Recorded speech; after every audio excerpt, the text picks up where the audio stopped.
Oh, it's new. Bridging the gap.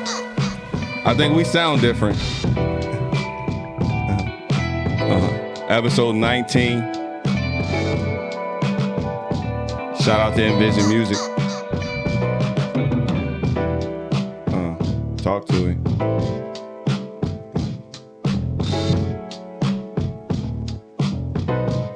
That energy so different. You hear that? Yeah. That new music, new voice. Go ahead, just whisper to the people, OG. We sound different. Talk to them. Put Teddy P on or something. Come on, man. Teddy P. Yeah, I don't know if that's a compliment. Get closer to the mic, man. I mean, how close you want There to we get? go. I feel uncomfortable when I'm this close. We need that. Because they got to hear you. All right, let me slide up. There you go. You sound like Petey Green. No, what's up, man? Bridging the Gap podcast, live from Dubai. You know, we're here. Episode 19. You guys know what the game is. Tell of two generations. I'm here with my OG, JK, Jupac. You know, a numerous amount of other aliases, but we won't get into those. You know how sensitive he gets with that stuff. But we're live from Dubai, United Arab Emirates. We're here in the stew now. We're here, new energy. We're getting here. We love the fact that we're growing and y'all can see it moving. We're here building our brand, as you guys know. We won't give you the whole big spiel because we got something special for you today. But as you know, Hoopmountain Dubai, that's us. You can find us, Hoopmountain.ae on Instagram. Hoopmountain.ae, building the culture, showing the world what the culture is around basketball. OG, what's the game, yo? What's happening? I'm good, man. I'm good. We're sitting here in the presence of royalty, you know?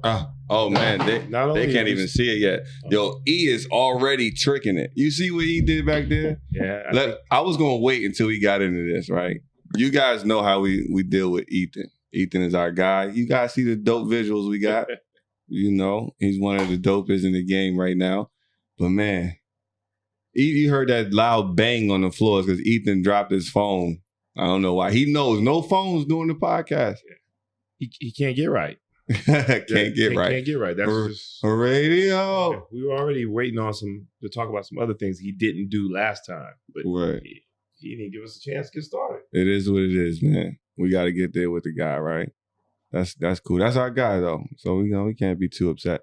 But how we feeling, OG? We feeling good?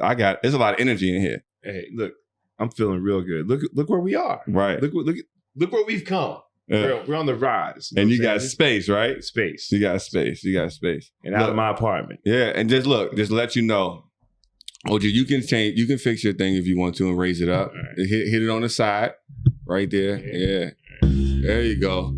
This bridging the gap, 20-year age difference. Sometimes you got to help your OGs out when they trying to figure out the tech and everything else. We there, right? We there. Yeah. But without further ado, right?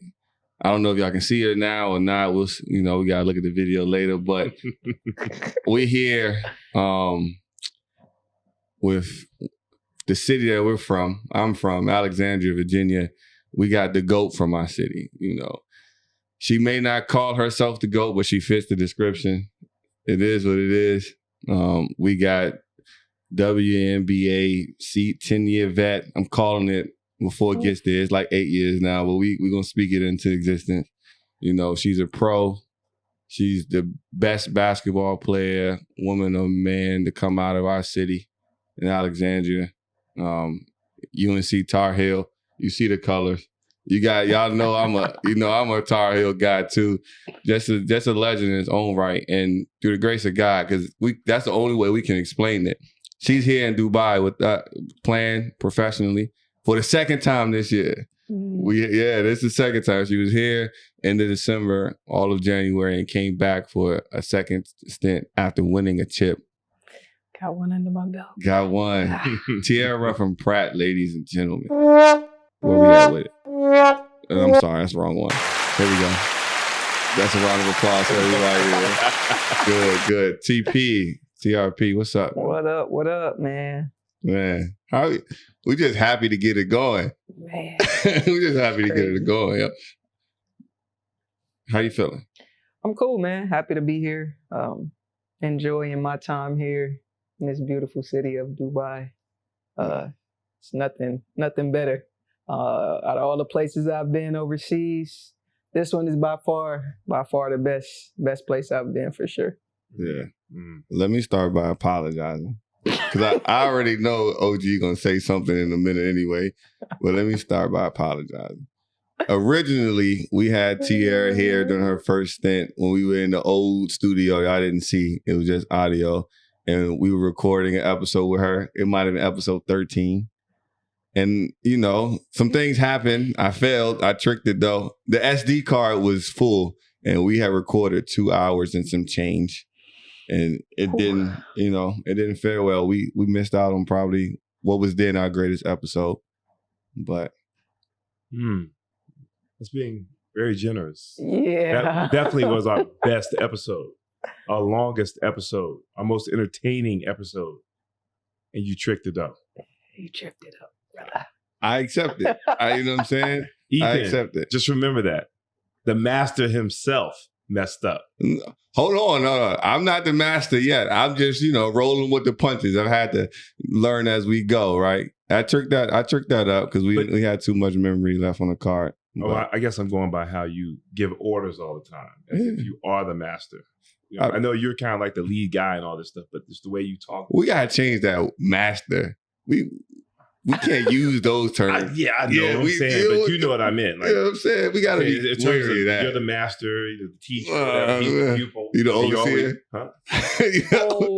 We gotta keep that down, man. We can't use those words. I am not Samuel L. Jackson. Django.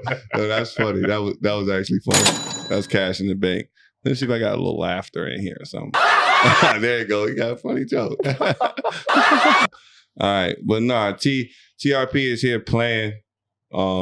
We actually had one thing we did get right when T was here the first time is we got to introduce Tierra to one of our bright young hoop stars. Yeah. The one thing that you guys hear us talk about all the time is that we want to create a basketball atmosphere, a culture of some sort. And through that, we had to kind of, let the kids know that what they want is possible. They just have to be able to see it visually. So we like to give projects, and we gave a project to one of our young hoop stars, and she went above and beyond.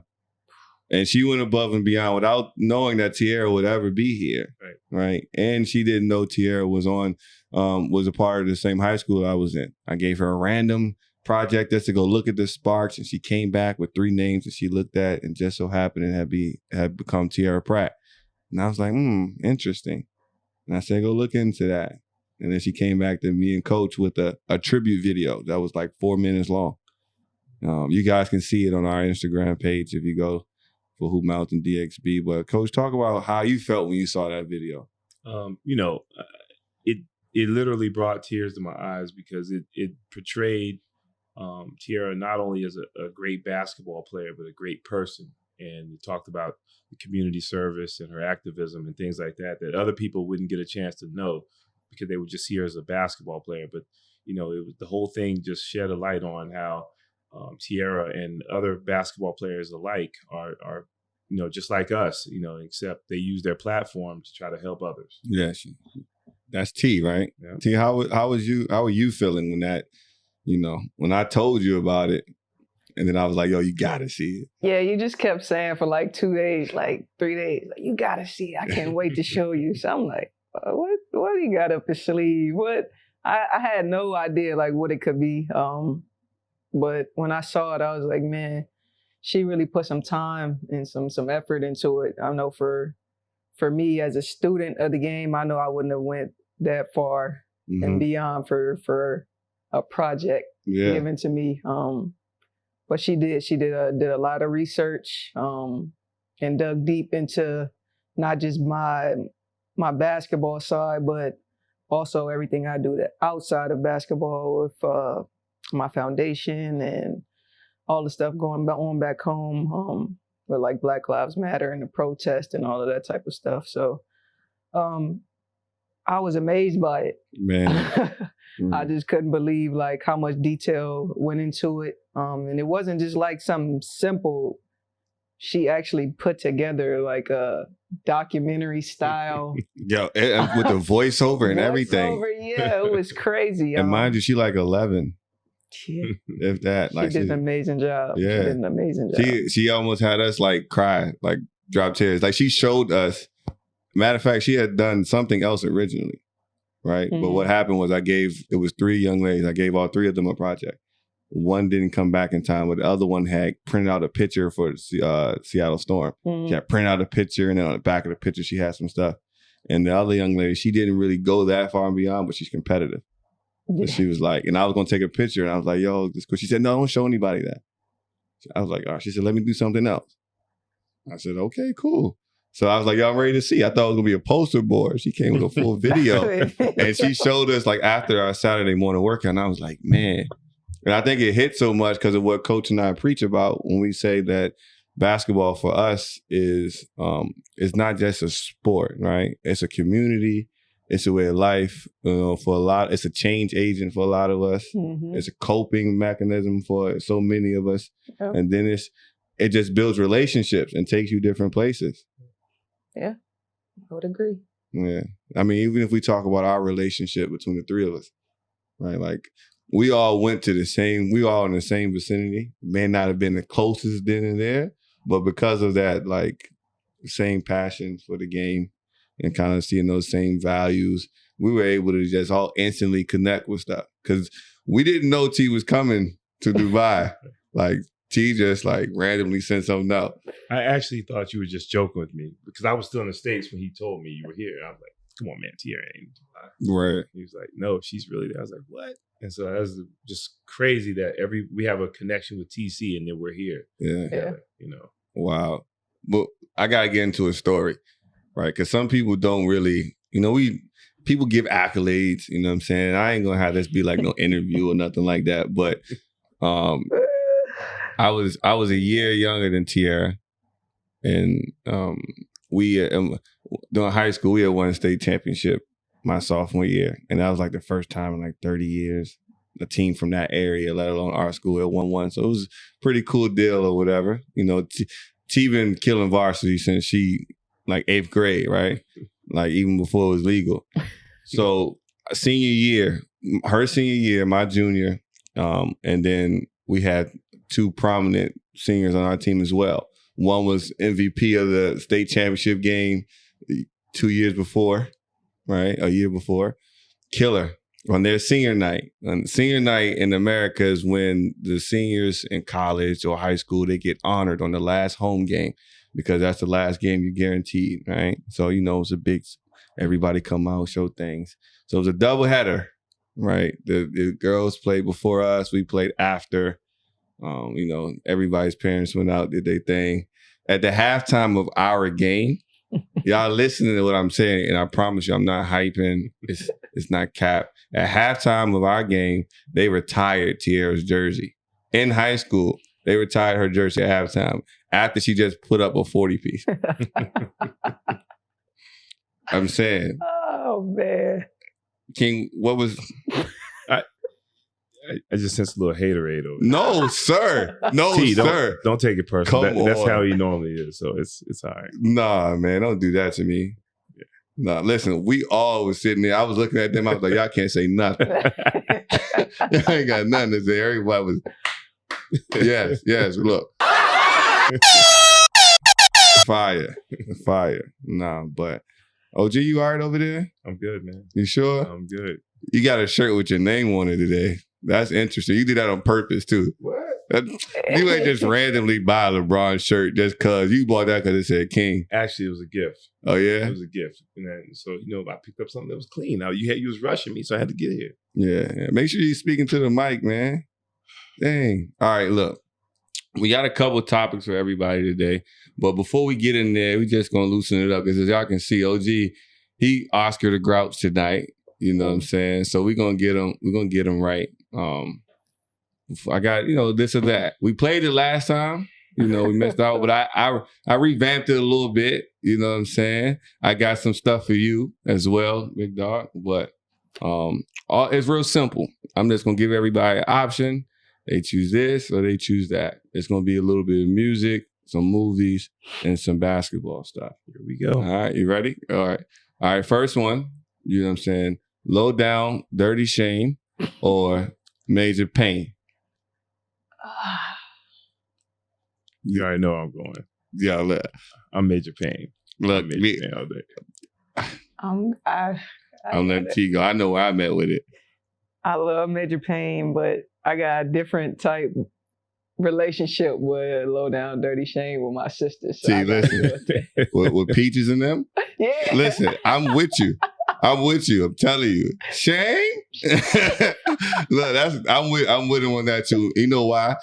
Because you know my prep school experience. Yeah. Oof. Yeah. I can't. I feel you. Yeah, I look at because it was at the Miller School, but that looked a lot like where I was at. I'm not even gonna say the name. Right. So Major Pain is definitely funny. It was wild. It's hilarious. Top notch, but it gave me. I'm traumatized. Oh, shit. I look back and I'm like, no, I did. Man, let's not even go there. All right, so we got King with Major Pain, and we got Low Down Dirty Shame. Shout out to Jada Pinkett. Ooh. That peaches. Ain't nothing better. But now we got Boomerang or Love Jones. Oh, but how are we judging these It's just two? your personal joints. All right, just It's your personal ones. I ain't no criteria. You do your thing.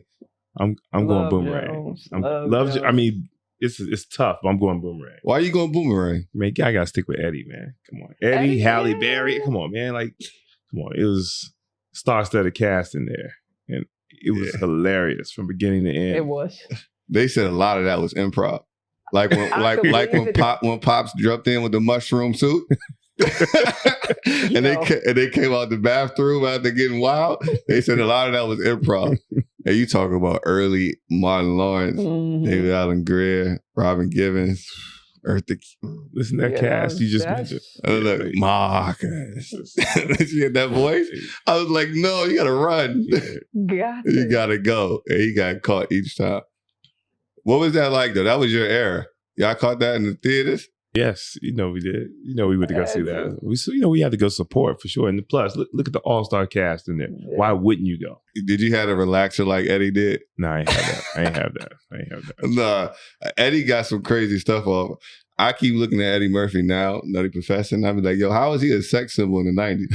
Yo, I just watched Nutty Professor. That movie had me rolling. Crazy clump. He played all them different people in a movie. Like, not too many people can do it like him. Genius, genius, man. He crazy. Yeah, you got to be a little off the rock to be that. Like, man, listen, those personalities. Man, if you can do a stand up in front of, I mean, we're talking 20, 30,000 people, and it's being viewed around the world. And you can stand up for 2 or 3 hours in a tight leather suit from top to bottom. A red joint, too. Listen, you can do anything. Listen. A red joint, too. Listen. That one is crazy. It's nasty. All right. Soul Food, the movie, or Waiting to Exhale? Ooh. See, last time I gave y'all a different one with that one, right? Yeah. I threw a wrench out there. Soul Food. Oh, I didn't pick. I'm going with Boomerang. Even though I got a little Darius Love all in me, I gotta go with Boomerang. I gotta go. Till you don't see me on the motorcycle with me on the back. Come on, man. You know you ain't getting on the motorcycle. You're right. I need at least 3 wheels in the door. All right, so we got Soul Food or Waiting to Exhale. Man.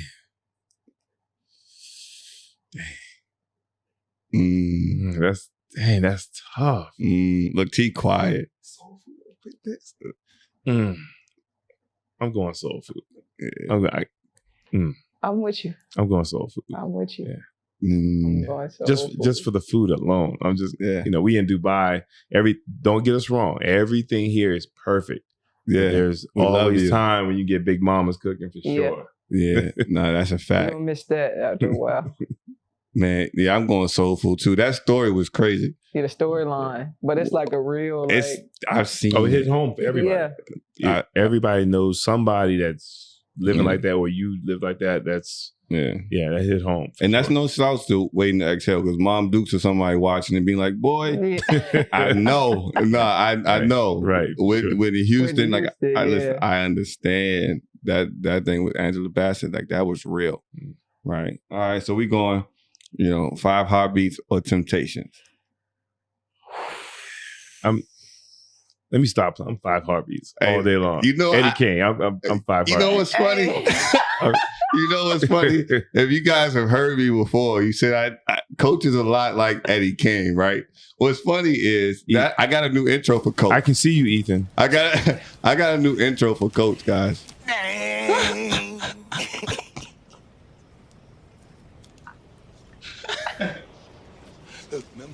Listen close. Listen. Listen. Nights like this, Don't co-sign I that. wish raindrops would fall. Oh yes. Nights like this, I wish raindrops would fall. That's Coach. Nights like Come on, this, man. I wish raindrops would fall. Ain't nothing without Eddie King. That's portraying me in a different light. Oh, that's far left, Yates. That ain't even cool, man. Hey, look. He got a little of Eddie King in him. What y'all gonna be without Eddie? Man, Oh man. Listen, man. I definitely failed you. No, look. Duck, when they used to throw the little sad puppy line out there, you definitely was doing Duck dirty. You definitely was gonna take Duck girl on the side, man. This cat. 5 Heartbeats was definitely fire. The Temptations, what get me is that dream was long. It was so long. Yeah, it was long. Like that in the Michael Jackson movie. That Michael Jackson movie was too long. And look, you ever went on VH1 and it came up and it was 2 different versions? It's that American Dream one, and then it's the other one. You like, yo, what's going on? Oh, you I'm going with 5 Heartbeats. Yeah. You got to stick it in with the 5 Heartbeats, man. It's one of a kind. All right. The Wood or Poetic Justice? You know I'm sticking with Pac. Yeah. That's Jupac in the flesh. You got to go with it. I'm going with The Wood. The Wood is like, with the Wood. that's a movie that like it hit home for me because my guys are like that. Like we got a crew like that for sure. Sure. King, you slim for sure. You definitely slept overseas, come home screaming up on everybody.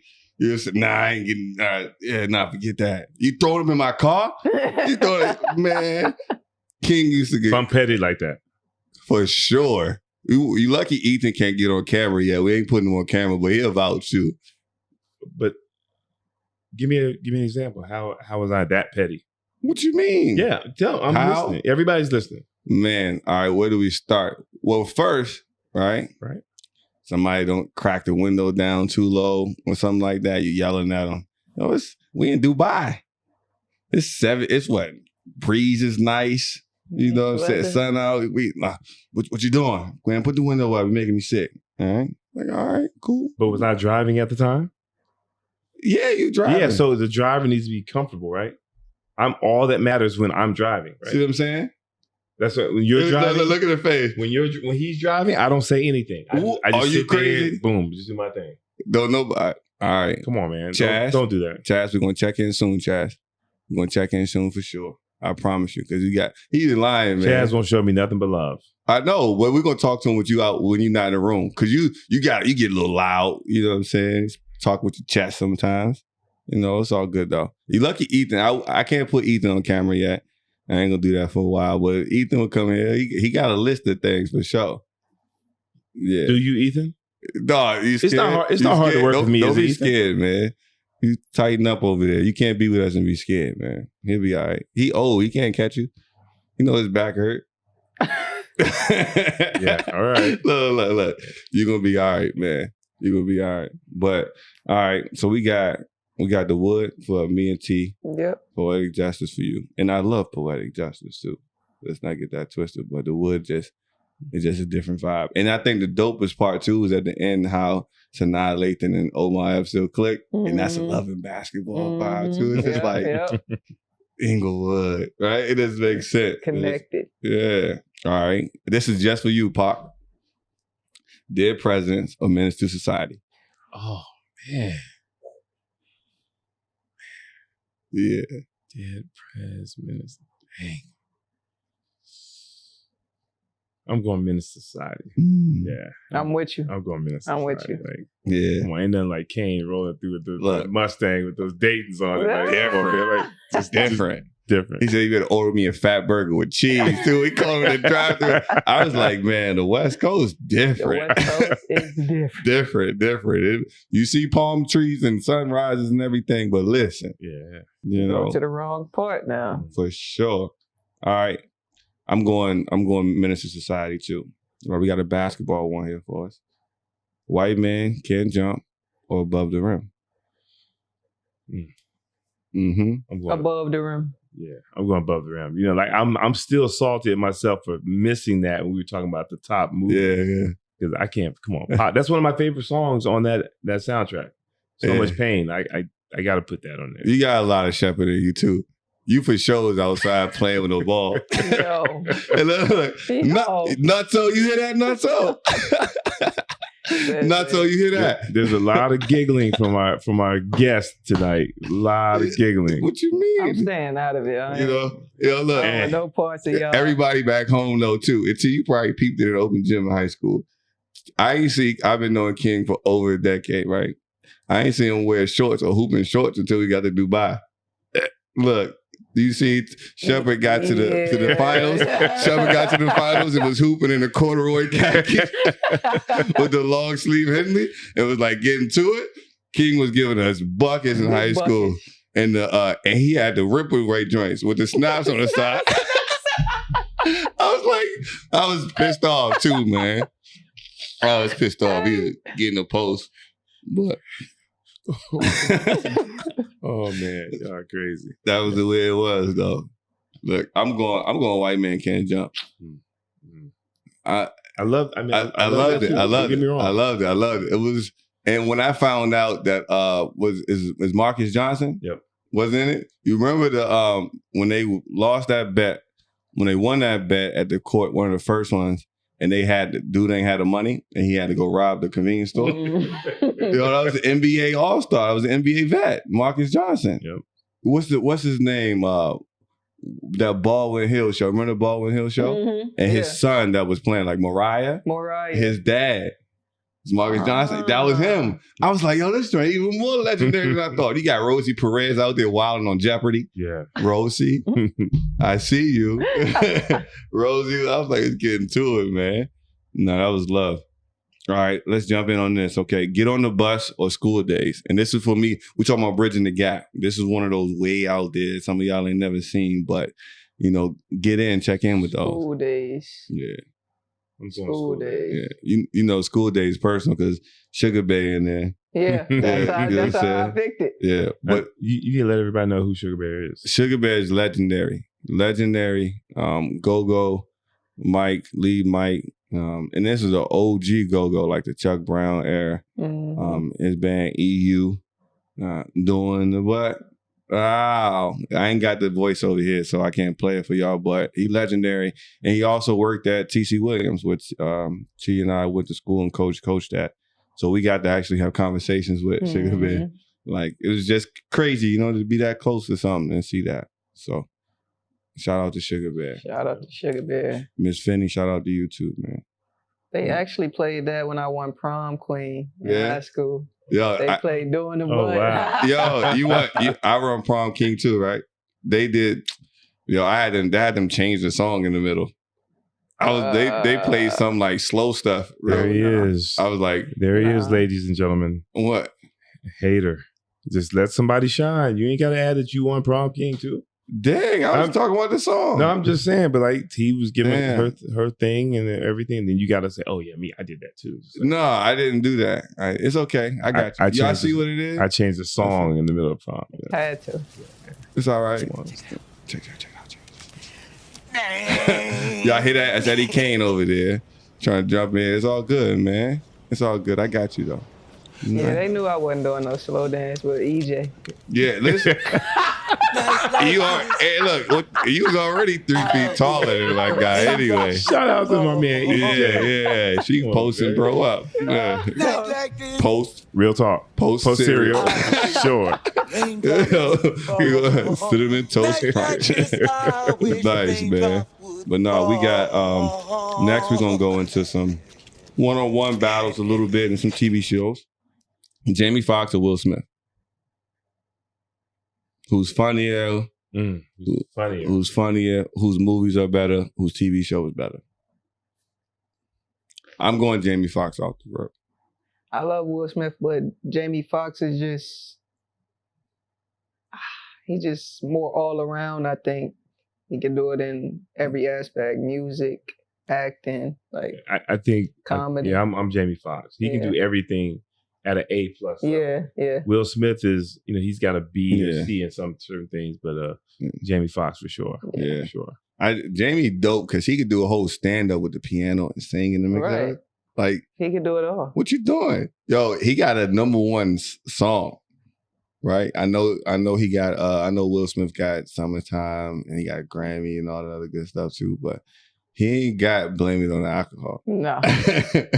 He ain't got but they got class. Summertime is a classic. Summertime will be played forever. Yeah.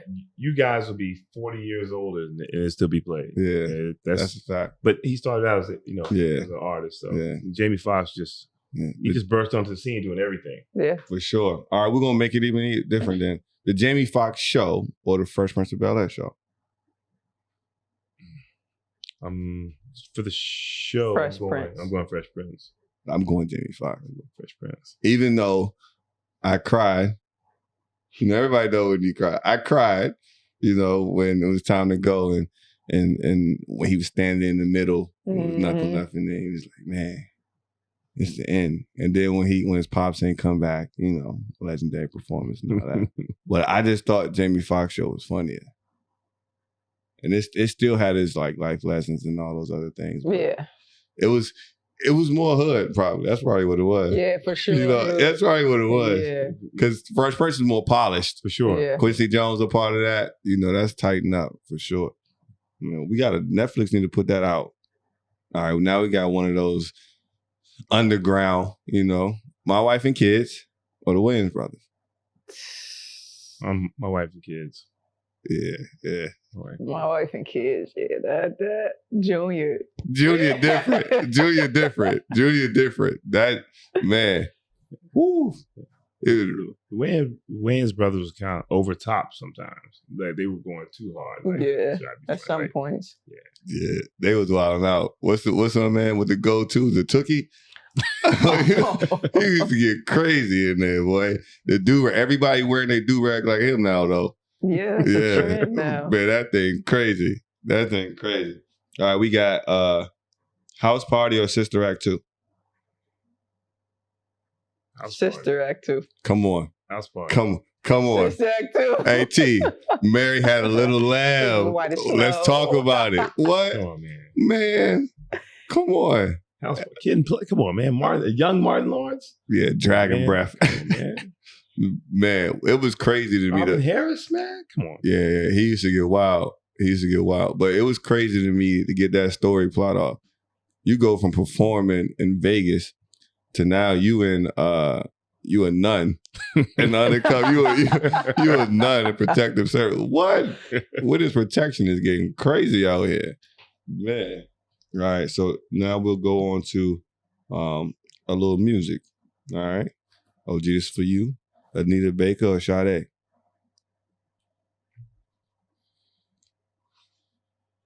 I got both of them heavy rotation. Heavy rotation. Since 2007.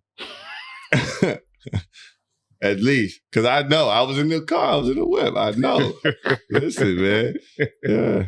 I'm going to say Anita because I remember getting into it with one of my exes about who was better. She asked me who was better, Anita or Mariah Carey. And I said Mariah Carey is, I know she gets certain high notes, whatever, but for me, I'm going Anita. Yeah.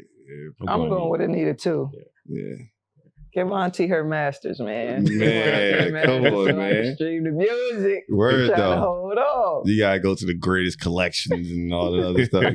Nah, man. It threw me off when I found out Sade was a band name and the lead singer was named Helen or something like that. Hey, listen, I didn't know that for a long time. I'm 20 years your senior, and I didn't know that. Like I just always said I thought it was Sade. Yeah. That's dope though. Y'all see, I had a Sade shirt on the other day, so y'all know I was, you know what I'm saying, I'm giving it up. But that allure make it dope too though. Like you kind of ain't know, like it was dope. So I'm going with Anita Baker too. All right, I didn't give you this one last time, OG, but Babyface or Smokey Robinson? Yeah, we're gonna talk about it. And you know they both got a mean pen.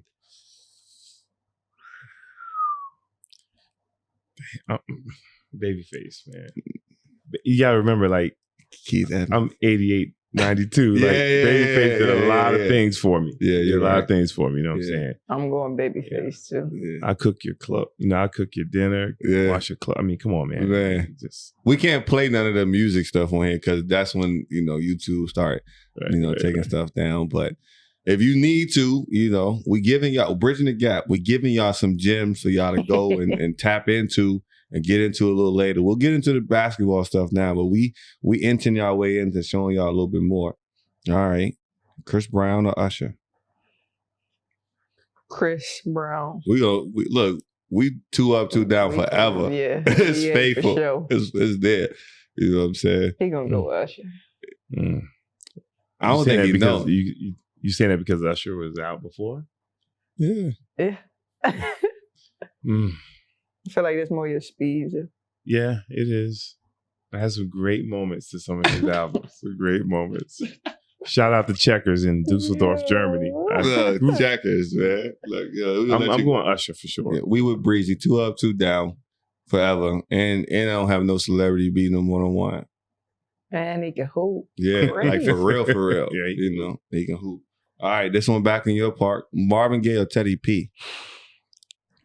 Take your time on this one. Teddy P, y'all, is Teddy Pendergrass. The one and the only, the legend. You know? I'm Teddy P. Yeah. I'm Teddy Pendergrass. Yeah. Okay. Teddy P is smooth. He's a smooth dude, man. I think I might have to go with Teddy P. Look. You know, I think I went with Marvin last time. Yeah, I'm going Marvin this time. For but sure. then I listened to some music. And I think I gotta go with Teddy. Man, yeah, it's you don't go wrong either way. But I got into I was watching there's a Motown documentary. Mm-hmm. And Barry Gordy and Quincy Jones, a few other people were in it. They was talking about Marvin Gaye because they was telling Marvin Gaye, you can't make what's going on. You can't do none of those things. Like that's not what's gonna get us to the top. They ain't gonna want to listen to that. And Marvin was like, man, I'm gonna do what I want. Like I'm you want me to be a creator? I'm gonna write. I'm gonna do that thing. And they was like, nah, it ain't gonna. And sure enough, What's Going On came out, and he got the greatest rendition of that national anthem ever.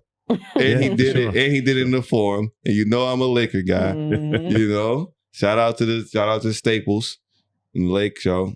You know, and the Sparks. We're gonna get to that next. Don't worry. We here. All right. So now we got just a few more.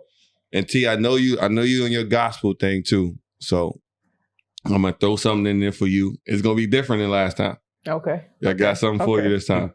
All right, we're going Shaka Khan or Aretha Franklin.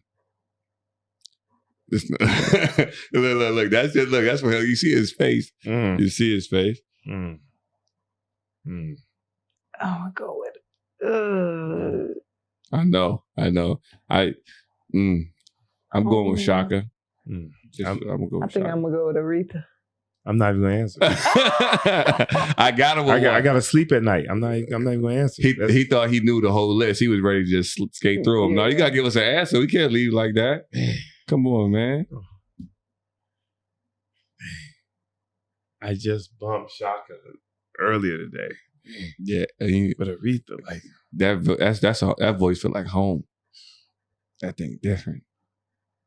You both went shot. I'm going Aretha. Yeah, we got a choice. Yeah. I mean, to the godmother for sure. All right, T, this is you. Fred Hammond or John P. Key. Oh, you didn't know I had that one. Shout out to moms. Moms know we got an arsenal over there. I'm gonna go with. You got to think about it. John P. Key, these gospel singers, you know. I'm gonna go with Fred. Yeah, I'm gonna go with Fred. It's heavy. It's heavy. You can't lose with Fred. All right, let's get into some basketball stuff. There's gonna be some quick hitters, and then we're gonna segue into some cool topics we got. Lisa Leslie or Candace Parker? Lisa Leslie. Yeah. I'm going Leslie. Leslie, I'm here too. I'm a long time Sparks fan. Like back with Tina Thompson with the red lipstick, Nikki Teasley, all of that. Back. Yeah. I'm in there for all of that. All right, I got something y'all ain't see last time. Teaspoon or Tisha Pinatero? Yeah, I know. Y'all make sure y'all listen this up. Teresa Weatherspoon and Tanisha Pinatero. All right, y'all go check those legendary hoopers, ballers out. Like this cat said Tisha Pinatero from ODU. Yeah, from Monarchs. I remember that's my time. Right? You know, her and Yolanda Griffith was like John Stockton and Karl Malone. That duo was gangster. And Teaspoon with the straight backs. The straight backs. In New York, you can't just be in New York, like, unless you a killer. I think I'm gonna go with Teaspoon. I think I'm second that. Yeah, me too. Yeah. Me too. It's close though. Yeah, It's close though, for sure. Yeah. But I'm gonna go with Teaspoon. I'm glad you brought up Pinatero though. She don't get the respect that she deserves. No, she don't. She was tough. She was tough. She was a monster. Like she was, and it was some flair to it, right? Yeah. Like we'll talk about the women's game in a little bit too, and the misconceptions because people are idiots. But we'll get to that next. All right, Diana Taurasi or Stewie. And when we make this decision, we don't have to make it based on where they are now, because DT, of course, is out. But when we talk about prime versus prime, when it's all said and done, DT. It's Diana. I mean, there's no question. Like, people don't understand. She was good, but they don't know how. Like, she was tough. She was nasty. Yeah, she a different type. Yeah. When you see her in person, it's something different. Yeah, like it ain't no. She's nice, she's skilled, she everything, dog, everything. Mm-hmm. And she talk about it. Yes. Oh yeah. She talk about it. Oh yeah. Yeah, she talk about it. So, all right, this one, Cheryl Swoops or Cynthia Cooper? I know. And these are legendary and their teammates. Like, it's Houston Commons era. Like, Swoops got her own kick and it's fire. Yeah. You know what I'm saying? Cynthia them Swoops. Yeah, look, Cynthia Cooper is Cynthia Cooper. Yeah. That's tough. Cynthia Cooper, man. I'm going Swoops. I'm going Coop. It's close. Really, our answers don't matter. Really, it's everybody's waiting on you because you know better than anybody. That's a tough one. I think I might gotta go Swoops. Oh yeah. That's nice. I think. It's tough. It's tough. It's close. Like, we're giving y'all some names that, young ladies, if you're watching, go out there and check them out. You know, a part of you guys studying the game and watching the game is going to know what your history is.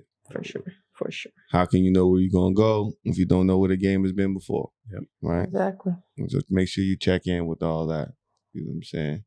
So, with that being said, let's get into women's basketball and just basketball period. And like T, I'll let you lead this one off with kind of letting people know a little bit about your basketball background and how it goes for you. Like, you started off playing with the guys until you got to high school, dominating there, and then you were a burger girl, McDonald's All-American. You played ACC. Now you're going on to your 8th year in the league. Ninth year in the league, and the WNBA, playing for the Sparks. Like, it wasn't a linear journey. No. Right? Like, it took some perseverance, some resilience. Like, kind of let them know what first at the grassroots level, what did playing with guys do to prepare you? I started playing when I was 6, so playing with the guys 8 and under at the rec. And it definitely made me tough more than anything because they didn't take it easy on me. And that was all the way up, even to high school when I used to hoop with y'all in open gym. Like, nobody ever took it easy on me playing with the guys. They didn't want to lose to me, so they made everything hard. And I think that's where I got that toughness. I've always played with like a chip on my shoulder. since I was younger. Even when I played 8 and under, 10 and under at the Rex, they called me Barkley. Yeah. See, I ain't know Hey, that. they called me Barkley. That's real though. T famous for that one-off rap. Smack the ball when you grab the board. It's mine. Back up. Yeah, so it definitely made me tough. Like you said, I didn't play with the girls until I couldn't play with the boys anymore. Ended up playing with Fairfax Stars for a little bit, and then that was a story program. So for any of our local listeners, back home we have travel teams, and it's AAU. Now it's like each shoe brand got its own league, but it's highly touted. It's premier, it's exclusive, it's elite, and it's the best of the best playing. And she was a Hall of Famer in Fairfax Stars, aren't you? I played with them when I was younger. Before it got crazy. By 8th grade, I was playing with Boo, and it's not too many people could top Boo. Yeah, shout out to Boo. Boo Williams is one of the greatest basketball ambassadors, pioneers that we've ever had. Like, we put him in that conversation with John Thompson, like all those guys. Shout out to Boo Williams. Yeah, they're putting us in the Hall of Fame, so that's what Hall of Fame will do. Man, that's big time. For sure. That's big time. So I played with Boo, the youngest player to ever play on his elite team. Just got an opportunity where Porsche was like, "We're trying to get you down there with Boo." I ended up going down there. It was like a tryout, and you could talk to Boo and he'll tell me I didn't have plans putting you on this team. But when I came down there, he was like, after the first couple practices, my mom was down there. He went up to my mom and was like, "I need to see this girl birth certificate." Tell him that type of trip though. Man. That's a real trip. Yeah. We practice only on weekends. So we literally would drive down 2.5 hours to Hampton and practice the weekend, Friday, Saturday, Sunday, and then go back home, do it all again. It was probably like every other weekend until the season started. But once we got rolling, we barely practiced. Half the team was from up north, and then the other half was from pretty much the Tidewater area. So play with Boo for 4 years, and then ended up going to North Carolina, playing there. And that's where my journey kind of went kind of crazy a little bit.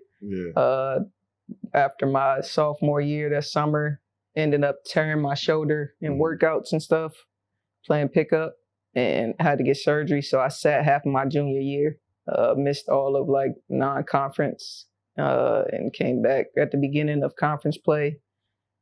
No real rhythm. Like in college, your junior year is like one of your like most important years.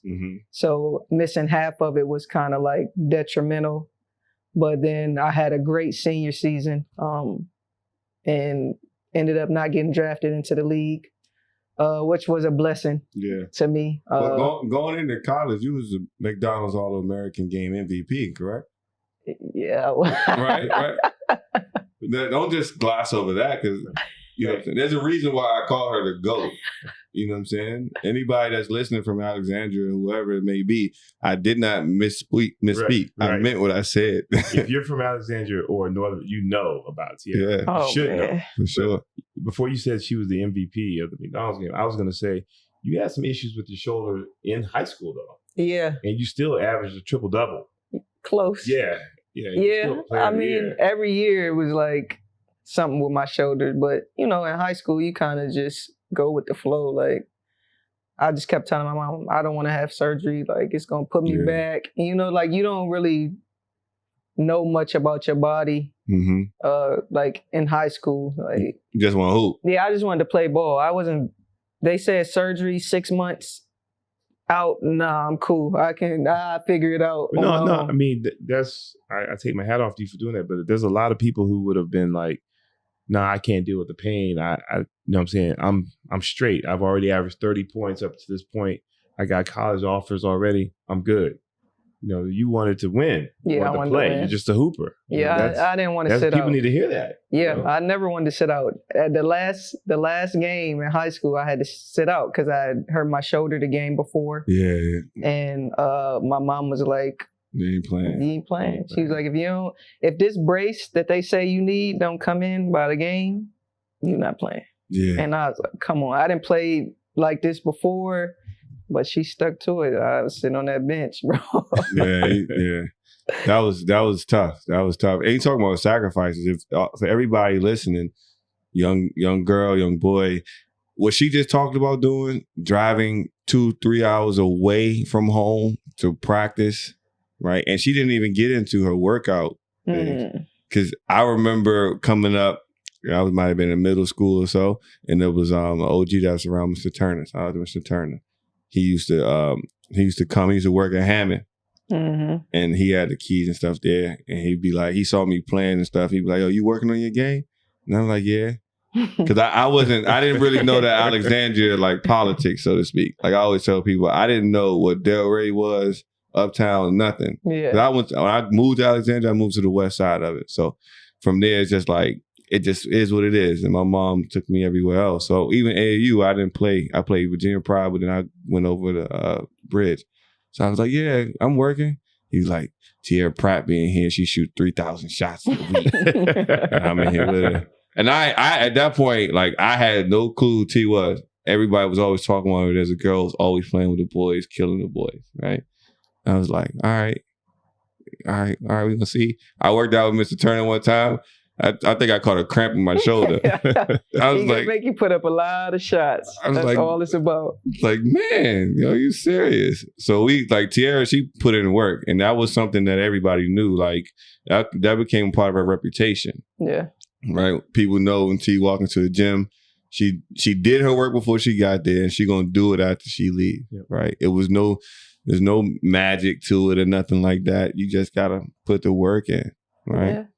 Yeah, that was messing with Porsche, man. Yeah. That's who like instilled that work ethic in me. Like he came around 7th grade. I worked out with him, and he told my mom like, I'm gonna take that job at TC Williams. And at that point, my mom was kind of like, she ain't going to TC. Like she not going to TC. Right. Like she gonna go private, and that was just the way it was going. He was like, listen, just give me 1 year with her at TC. And if you don't like what I do for her, how I can help her, and any of that, you can send her private. And I ended up getting with Boo. I ended up playing JV my 8th grade year because you couldn't play varsity, but I practiced with the varsity team. I was working out before practice or in the mornings and then after practice. But he just kind of instilled that work ethic in me. Like it was no way around it. Like if I wanted to slack off, he will always find a way to like motivate me to be better, especially once I start playing with Boo, because when I first got down there, it was like, sit down here at the end. And he know like I wasn't the type of player that ever had to sit and watch. So I was like, man, I got to figure out a way to play. And he was just like, well, this is where you got to do the work. He was like, practice don't mean nothing if you're not putting in the work before and after. So yeah, y'all hear that? he instilled that in me for sure. So let me ask you this. And do you think going to a private school would have changed your career any differently in terms of enhancing it or anything like that? Or you think TC was definitely something that propelled you to the next level? I'm not really sure because I was already like a top like prospect going into high school, and then I played with Boo, so that was where I got most of my looks from to start, other than playing with Fairfax Stars, of course. But Boo just like amplified it like 10 times more. So I'm not really sure if high school really made a difference as to where I was going, because even though TC wasn't like a big program, I ended up being the program. Right. So a fact. So basically what you're saying is that if you can play, they gonna find you. You can play, right? Yeah, if you could play, Right. the coach is gonna find you. Right, It don't sure. matter where you play at. And so For sure. I'm glad you said that because I want everybody to hear that. That you don't necessarily have to go somewhere else to push your career along. It's about how hard you work, Exactly. right? No, that's a fact. And we've been hearing those same things for a long time. Right. And that was even well, let me shout out Portia. Portia was I had an incident in high school where I think I had the wrong guidance around. I ain't gonna say no names, wrong guidance. This was the year before I got on varsity. But Portia had told me, I ain't gonna say no names, I got some wrong guidance. But Portia had told me, he said, you're a dime a dozen. Right? I was like 14 or whatever. I was taking offense to it like any 14-year-old do. So you're a dime a dozen. There's a 6'6" kid like you everywhere around the world. Only way you gonna stand out is by, like you said, working a little bit harder, right? And I was thinking my shit was already good. I was like, I'm good to go, right? He let me know in like the realest way when there was some people around that like day one were saying the opposite of what he was saying and Coach Thomas was saying. They were like, oh, don't listen to them, right? And it ended up turning out that those two are the ones that had all of our best interests at heart. So, that's some of those things that come with being in the basketball culture. You just gotta be able to filter out the nonsense. But you went from McDonald's All-American MVP to UNC with a up and down career because of injuries. You did what fighters do. You climbed your way back to the top, gave yourself a chance, and now here you are into your senior year. You're going into the WNBA draft. Were you even thinking about? Were you even like in the same space for basketball anymore? Like, was it like? Because I remember I thought I was going to be able to play pro. I thought I wanted to play pro, and then something like big happened to me, health and all these other different things, and I go to school I didn't think I was going to go to. So by the time I became a senior, I had given basketball all I was going to give it. Right? Like it was like I had given everything else I could give to it, sacrificing it. And now it was looking like if I'm going to sacrifice that time again, will it be worth it? Will I still feel the same? Like, putting things in that perspective. I think my sophomore year, I was like, I just got to get through these next few years and then get my education and be done. Then my junior year, when I got hurt, I was really like, all right now, like, I don't know where this is going to take me, but I think once I got back to like being myself and playing the game the way like I knew how to play, and then I had an assistant coach that I had at North Carolina. She's at the head coach at Central now for women's basketball, Trisha Stafford Odom. She changed my whole like mindset and perspective about basketball. She played college basketball, played pro. So she kind of like flipped the switch for me again and like lit that fire up under me and pushed me to have a great senior year. And at the end of it, it was like, all right, like we gonna see. And I talked to some agents and stuff at the end of the year. They're like, oh, they got you on some draft boards. It's looking like second round, maybe third round. I was like, okay, like whatever. If it happens, it happens. Right. But it ended up not happening. And I think that was one of the best things that ever happened to me. And my coach was like, I talked to her after and she was like, listen, you're going to get an opportunity. She was like, and when you get that opportunity, you just go in there and prove motherfuckers wrong. That was literally her words. And I was like, all right, like, I'm going to listen to you. And literally I got the call that same night as the draft from Mike in DC. And he was like, we want you to come to training camp. And I had a few other coaches like call, like, we want you to come to training camp. But there's nothing like going home. Yeah, she's talking about the Washington Mystics. Yeah, so it was like a no-brainer for me. Like, I'm going to go home. I'm going to be around my family, of course. And a lot of people say it's hard to play in that type atmosphere. But for me, it was exactly what I needed, that extra push. And went in there and did exactly that. Like, I wrote a list of every person on the team that played the guard position. And every day I just went at another one, checked off the list, checked off the list, checked off the list. That's gangster. Until the end, and I ended up making the team. Yeah, the dopest part, one of the dopest things I'm hearing from your story after like hearing, because like I say, we know of each other, but we all don't know each other's stories because everybody got something in the back, right? Seeing it from the end, I'm like, yo, she got her jersey retired in the middle of the game. She got UNC. That's the place I love and all the other things. Like she, whatever, man. So I'm like, yo, T is T, right? It's a GOAT, but she had to go through her things where they was going to challenge her, right? You know, heavy is the head that wears the crown. If you want to be there, you're going to have to take some of them hits. Oh, yeah. Right? Everybody take those. It's just how you respond. Yeah. Can you take a punch, right? Everybody want to box until they take that first punch. But what I like and what I could relate to was the people that helped you stay afloat was those coaches. For sure. Right? And right now, we're at the space where basketball is a business for more people than anything. Yeah. It's a business. That's the scary part. It's scary. It's a business at top, right? But at the grassroots levels, the kids that are picking up the basketball, they're still picking it up for the same reason we all did before. Mm-hmm. Escape something. Way out. It's some bliss. Even if they don't feel like they got to go play overseas or pro, it just feels good and safe right there, right? But the coaches aren't taking that time to put that in there. Like for you to hear, you had coaches to push you, make sure don't stop. I see where you're going, right? Only take one.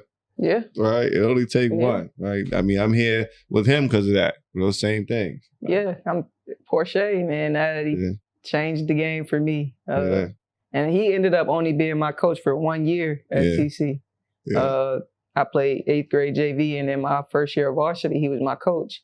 But after that, he ended up getting a college coaching job and ended up leaving. And after that, I had three other coaches. Yeah, you had one pro coach. Yeah. And then you had a coach after that too. Yeah. Yeah, it was nice. But we could go into it was cool. It was an interesting time, man. You definitely killed it. But even within that space, because we have kids now that they'll let some things off the court or some other situations be excuses for them, or just kind of taking some turmoil instead of using it to fuel their fire.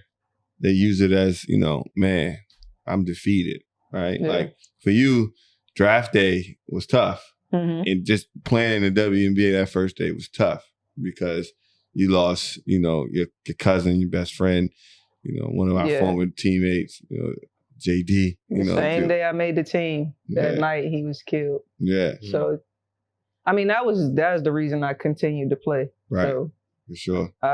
It wasn't supposed to happen that way, but that was like more of a fuel than anything. For sure. For me. Yeah. And then you just took that, and because you carried that platform.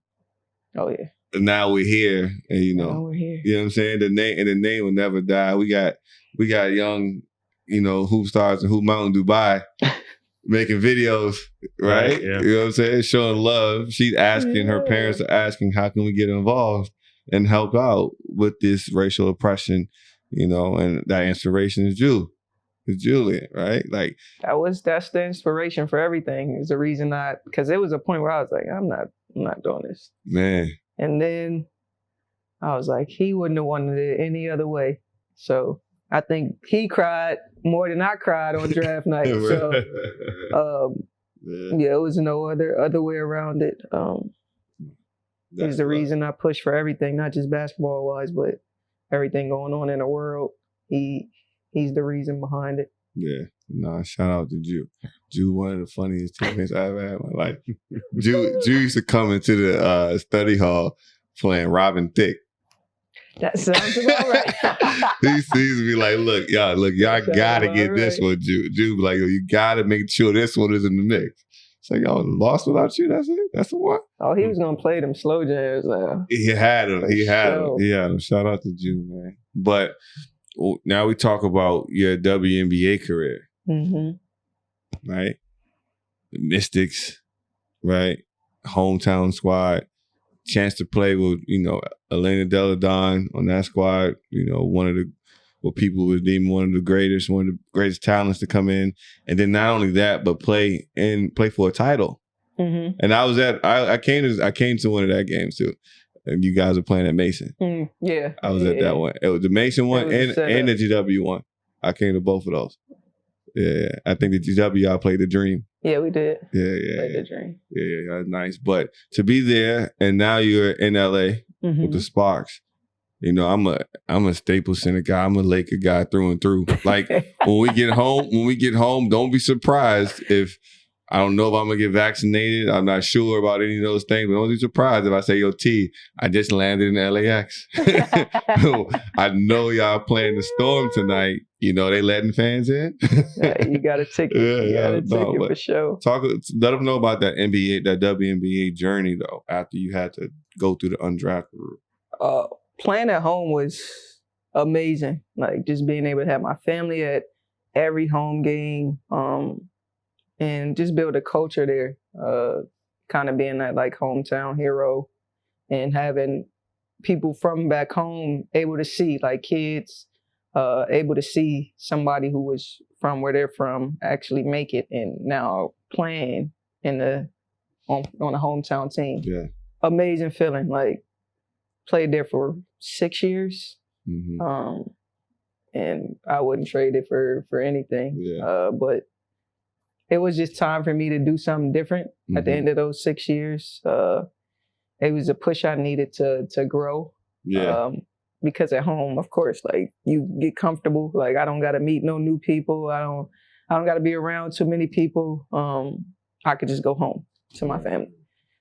So I decided to make that change to go to LA. It was just something that I felt I needed to become better for myself. And it was one of the best decisions I ever made, going out to LA, being able to play with some of the greatest players to play the game, with Candace and Nneka, Chelsea Gray, those type players, Simone Augustus. Oh, Simone. Not a bad place to live. Yeah, amazing. Not a bad place to live. Like amazing. But the journey has been great. Just being able to do something I love for a job, people would say, but I'm passionate about it, so I don't feel like I work a day ever in my life so far. Man, that's a bar. Who would you say was the best teammate you had in terms of like an old head, like taking you under their wing? Get a little closer to the mic, OG. I would say, because I only played with Moan for one season, but I would have to say Monique Curry and Ivory Latta. Ivory Latta. Yeah, I mean, that's Carolina though, right? Yeah, so those two. From the beginning of my career in DC, those two kind of like took me under their wings. I talked to Ivory before because, like you said, it was a Carolina thing. I talked to her going into my senior year because I ended up playing point guard my senior year in college. So I talked to her about that at the beginning of my senior year, and then ended up being her teammate when I got into the league in DC. And Monique Curry was just like that OG that kind of was like, listen, in training camp, she was like, listen, there's two people left here. There's one spot left. Is it going to be yours or hers? Really? She from the city too, Yeah, right? she from DC. And Different. she was like, you worked for it, you earned it. And I kind of just like followed her path. She had been in the league for maybe at that point, maybe like 9 or 10 years. And that's who I was playing behind. So I kind of just follow her ways and still stay in contact with Mo to this day. Still stay in contact with Ivory. I probably talked to Ivory like 2 or 3 days ago. I love Ivory Latta. But those two were my best vets that I was like really close with. Not just basketball, but outside of basketball. But then Carol Lawson. We were just talking about Carol Lawson. Yeah. Like she did it right. One of the like best like vets that's going to show you like this is how I work. This is what I do. And understands the game on a different type level. So those three, I would say, were or have been my best bets. Have you found yourself in that position now? You're paying it forward to an extent? It started in DC. We had to be vets early in our career the people that I came with, Emma Meeseman, Taylor Hill, those type players. We had to grow up fast because Mike Tebow was changing the culture in DC when he came in. So he brought in my first year, he brought in a whole new group of players. He may have had 3 or 4 players that were still there from the previous team. But after a while, he weeded them out and he had his own team. And by then it was like, we were the vets by like year 3. Yeah.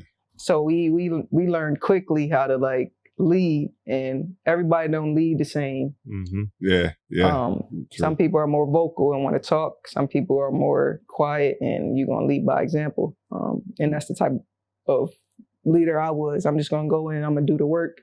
And because of my story, everybody respected me anyway, and how I came into the league and the way I like carried myself. So early on in my career, I learned that. And then once I got to LA, it was like, oh, I can kind of like chill because I got Candace and NECA, like Elena Beard. Like, I don't got to be the vet. Elena Beard is OG. Like, you know what I'm saying? Figure it out with them. Like, I can see what they do and how they do it and kind of follow them.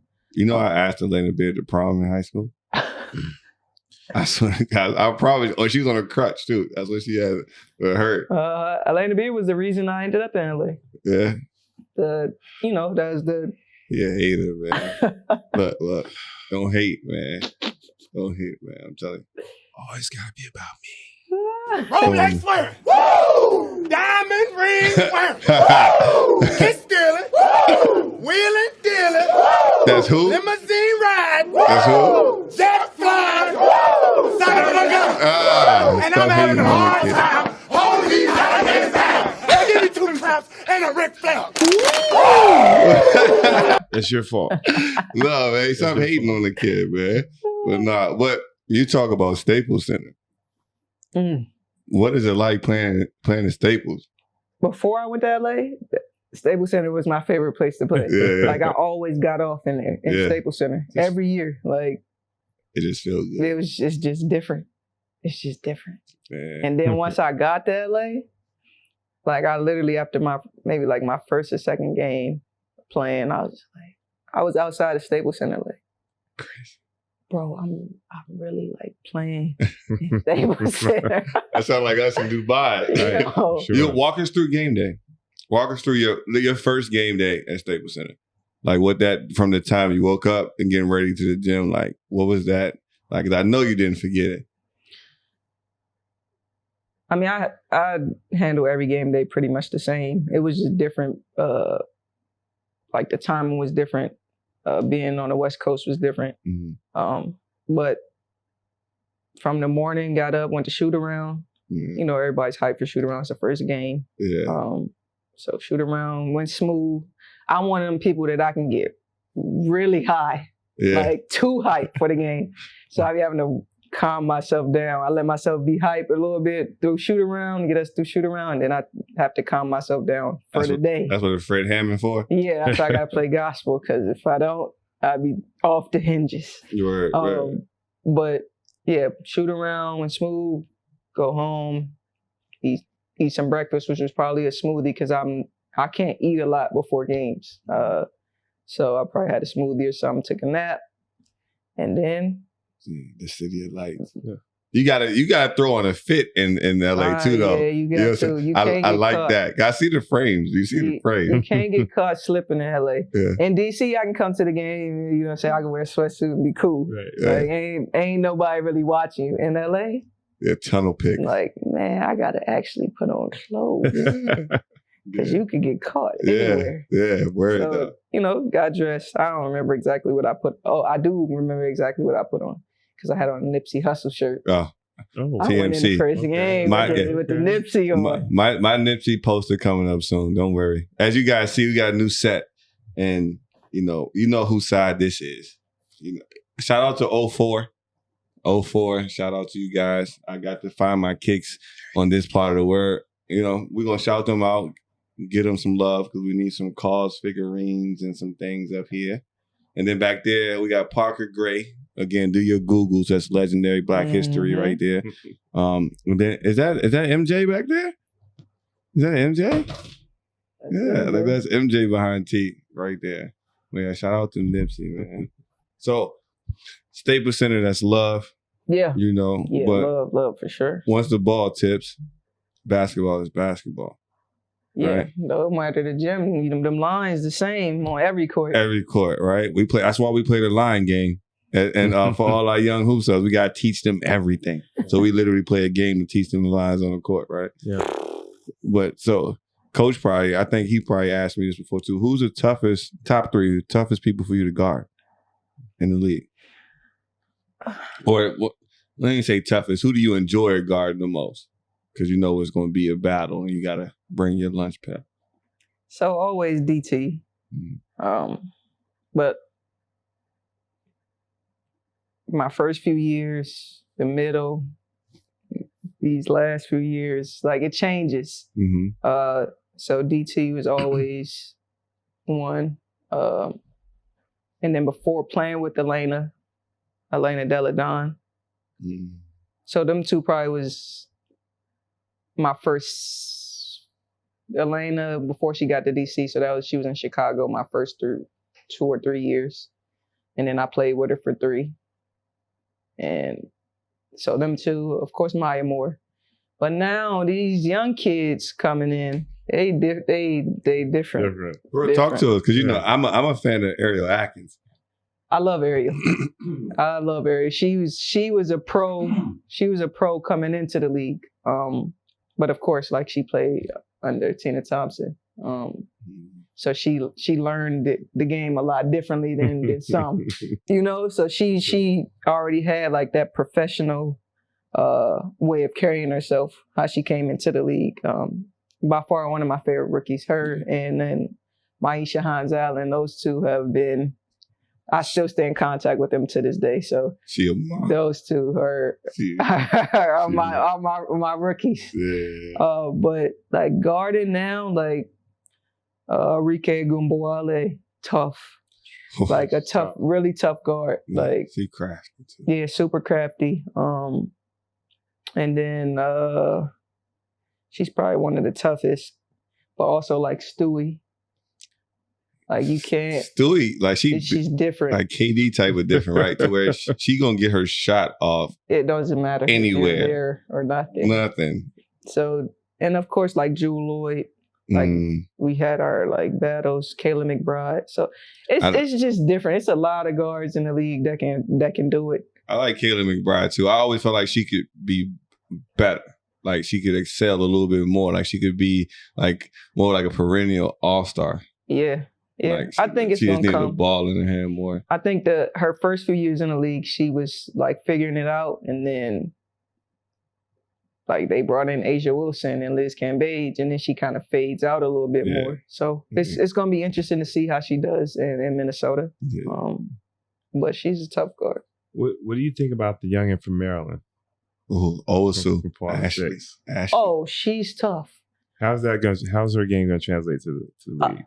Like for me, so this is crazy, but when Porche actually came back to Virginia and was coaching, I worked out with him one time and he was like, I got this kid that's coming in next. And he was like, she's going to be a beast. And I was like, all right, like I trust you because you said the same thing about me. So I trust you when you say that. And he was like, it's going to throw you off, but just watch how she moved. He was like, next time you're going to work out with her. I was like, all right, cool.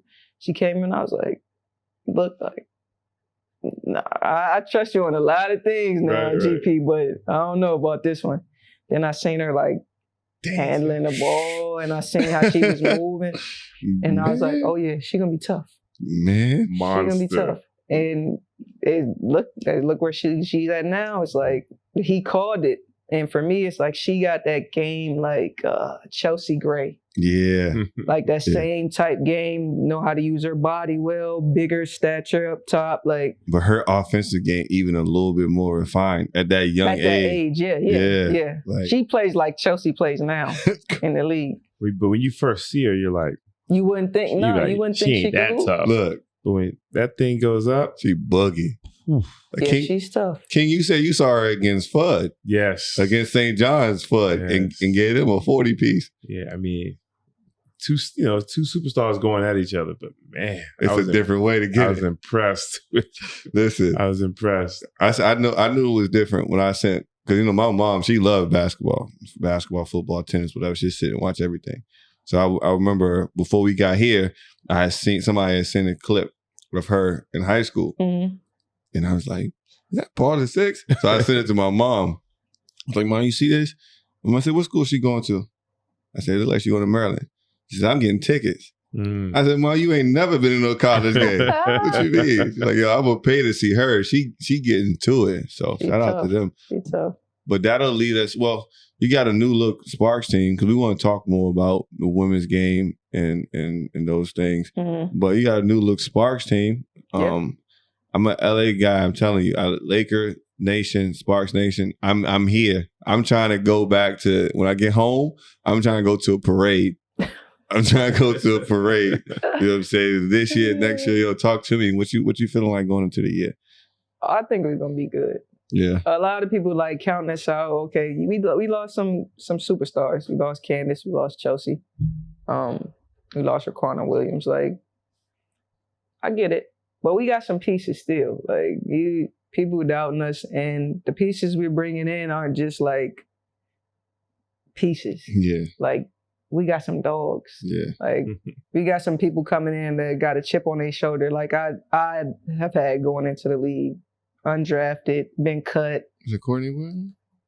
Erica Wheeler. Erica Wheeler. Oh, yeah. So we got players like that. We got Taya Cooper coming back. We got Chanae coming back. We got Christy Tolliver coming back. We got players. We got pieces that people forget about. But we also got people that's like, I've been cut. Like, no team ain't want me. Like, those type players. And when you got them, like, it's gonna be hard to. They hungry. Yeah. You gotta feed the wolf. You gotta feed them. You gotta feed them. They coming in like that. So it's gonna be a super competitive training camp for one. That's where it starts. Cut. Yeah. And then we gonna see. But I think it's gonna be a good year for us. And especially because people counting us out. Yeah. So that's love. That's fun. Like, Coach has been there before. Like, when you got your back against the wall, sometimes you like playing from there. Like, okay. That's the best place to play, I think. Yeah. It's like, okay. Yeah, ain't no pressure. Like, yeah, you got nothing to lose. Nothing to lose. You gonna show people. Yeah. And you hear what's real from your opponents. Right? Oh yeah. You know what I'm saying? He's like, you think it's funny. Right. Oh, it's like, you know what the truth is when we get on the court. Like, you know the energy. Put them lights on. It's always different. But the women's basketball game, just as a whole, like I said, Coach and I are fans. Coach did scouting for the WNBA for a number of years. I grew up watching Merle Page. Oh, yeah. Yeah, Mom's took me to the Mystics games early. Shamika Holmes-Clark. Yeah, Shamika. Yeah, come on. I'm talking about Tennessee Shamika Holmes-Clark. Yeah. Tennessee everything. You know what I'm saying? Like, I'm from that cloth. So I watched the game and seen how it's grown and see the level of talent and where it's going to go next, right? We don't get that same push from the media, so to speak, right? No. Different reasons. Just recently, right now it's March Madness, right? The NCAA tournament is going. And for what it's worth, the women's NCAA tournament is huge. It's huge. A lot of these guys that don't really pay attention, but they filling up 30,000. They filling up seats. Like, it's huge. And we just had social media go crazy because of the difference in treatment from the NCAA for the young ladies and for the men. I just let you sound off on it.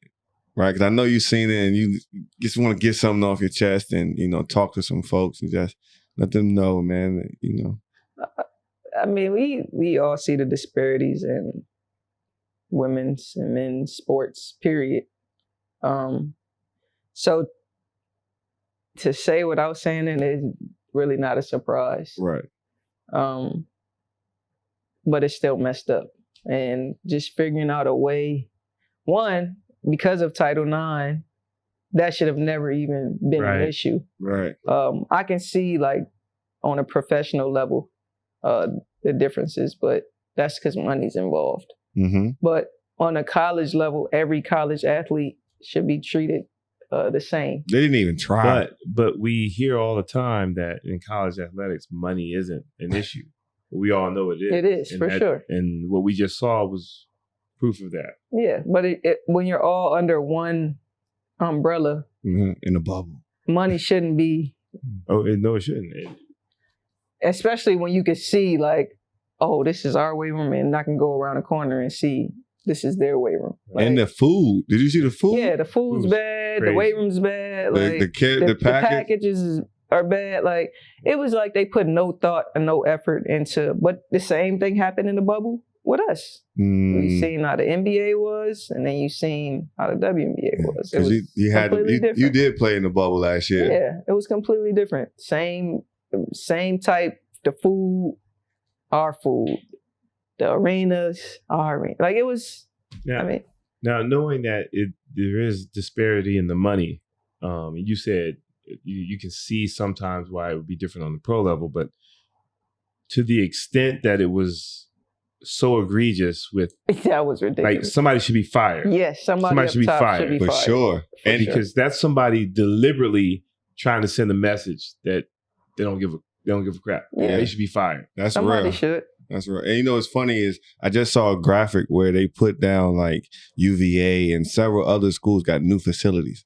Mm-hmm. These facilities are 186 million, Mm-hmm. 75 million, 85 million. Where you finding the money for this stuff? Right? You got it, and you got it to spread around. You know what I'm saying? These big football schools, everybody, you got enough to make sure that they good. They ain't asking for everything. When you fire a coach 3 years into a 6-year contract and you pay him all of his remaining money within 30 days, you got money. Oh, for you sure. got money. They got money. For sure. You know how much money they're making off these college kids? Like crazy. It's ridiculous. And just to talk about it, like, because we talk about NCAA, just women's basketball, period. And this week also, you had, I guess, I didn't see the clip with Shaq, but I guess Shaq said something about lowering the rims. Oh, yeah. Right. And, it was... Yes.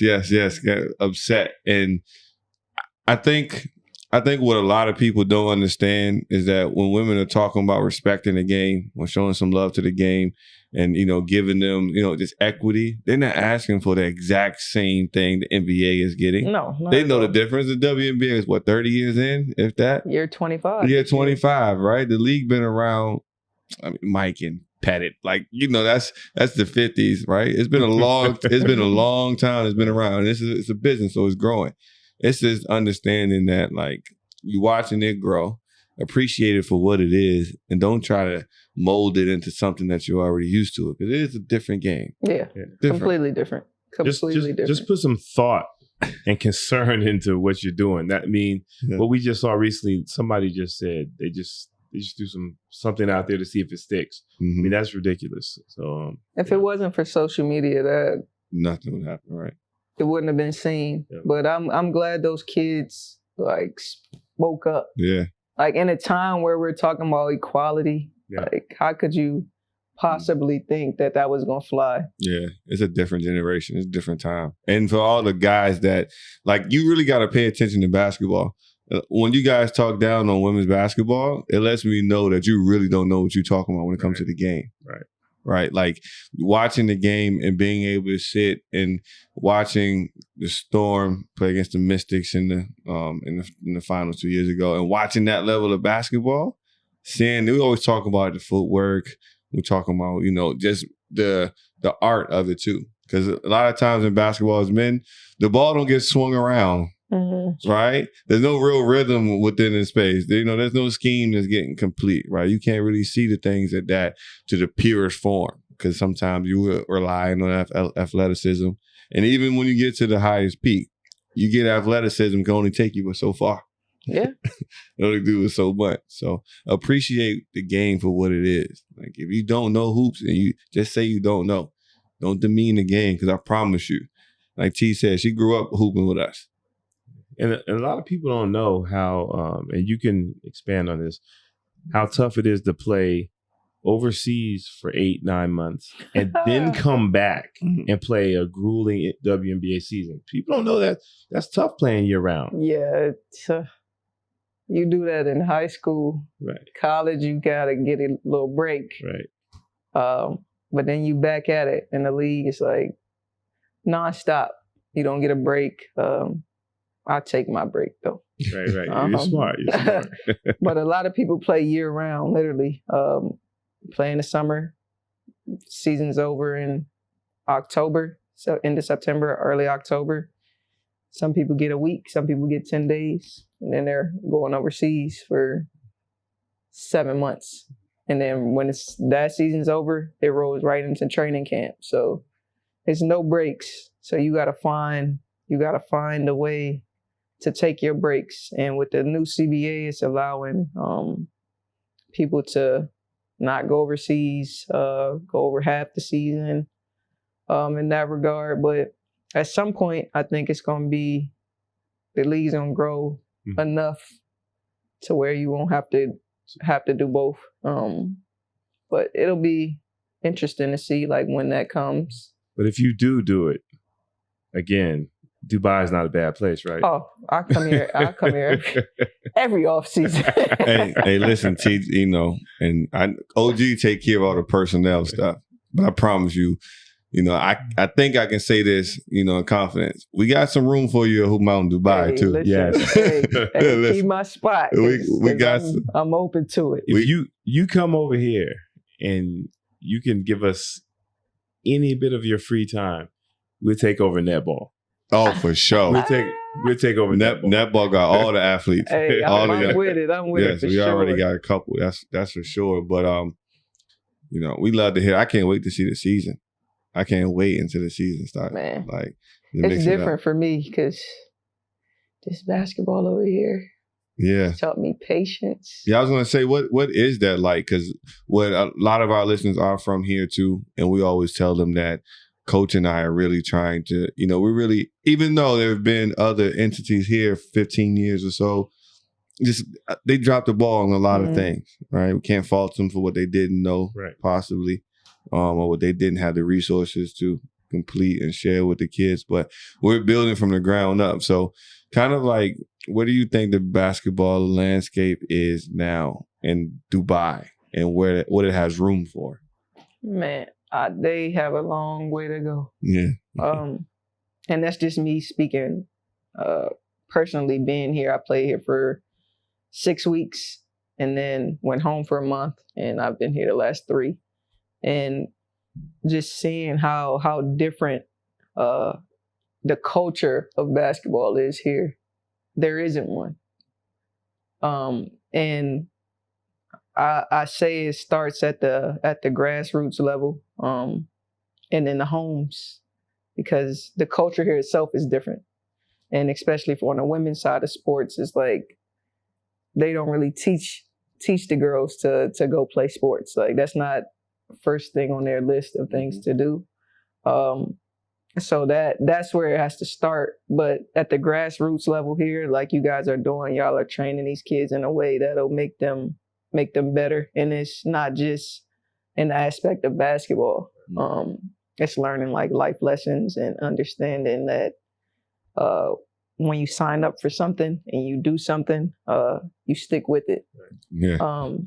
So I've seen things waver back and forth just being here, but it's taught me patience. It's taught me understanding different cultures and how they approach the game. One of my teammates here recently, maybe like last week, she was like, T, you can't let it get to you, some stuff.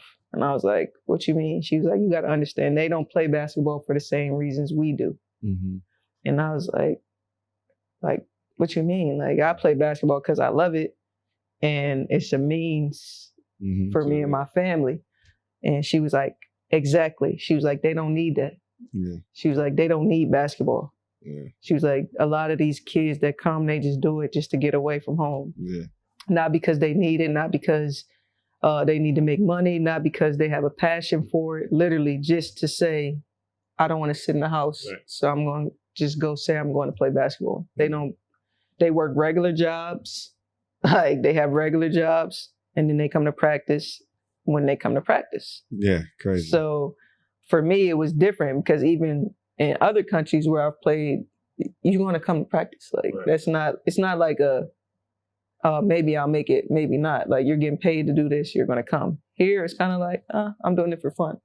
And because they don't have a lot of women playing, they know their spot is secured. So that's where the culture has to shift. You have to actually love the game, because the game for us has brought us here. Like it's taken us places. So the mindset of sport has to change. It's not just I'm doing it just because I'm doing it because I love it. I'm doing it because it can change my life. It can change my family's lives. So it's just a culture that has to be taught. And you guys are doing that. Yeah. OG, I think this is a perfect time for you too to kind of drop in some of that, how the culture needs to be built or how you see it being built, and kind of, so I think that some parents are going to see, some kids are going to see, and what you'll be doing in the gym and what they'll see us do, they kind of need to, sometimes parents need to hear like, this is what the end goal is. That's why we're doing this in between. Well, it starts with, you mentioned some of the other academies that have been here for 13, 14 years. You have to approach this, even as we're here running a business, we have to approach this as, this is what we love to do. If we're going to approach it just as a business first, we're going to leave a lot of kids left in the dust, because we're not going to give them the full experience that we were able to enjoy growing up. And the number one thing that we always preach, Tierra, is that, you got to have fun doing this. Because once you have fun doing this, then you're going to start to build a passion for it. Then we're going to start to engage in a basketball culture in terms of you getting better to do something that you love to do. And that's what we're trying to do. And I think that's been lost a little bit with some of the other academies. And we can only go by what other players and parents have told us. And, just the fact that, kids come in the gym at a certain time and you're going to coach them for an hour, it needs to be the best hour that they've had all day. Mm-hmm. Because this is something that they're paying for, that they want to do. And, and even if they're 50-50 with it, because their parents may want them to do it, you got to give them the opportunity to love it. Yeah. And then if you go above and beyond, which a lot of coaches won't do sometimes because they look at it as just a means of a salary, then that kid may not pick up on it. But if you go above and beyond like you're supposed to do as a coach, we talk about this all the time with the grassroots coaches. If you're a grassroots coach, yeah, you won't get paid a lot.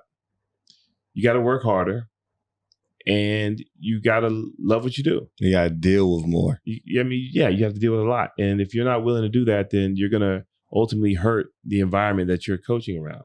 And so we're trying to change that by just making sure that, the kids they're working hard. We're trying to get them to love working hard. Mm-hmm. Yeah. And then, learning the game, and then, you talked about those life lessons earlier. That's going to come with it if you are doing what you're supposed to do as a coach. Yeah. All right. And we all know that it works like this in every career field. The people at the top work less than the people at the bottom. Mm-hmm. That's just the way it is.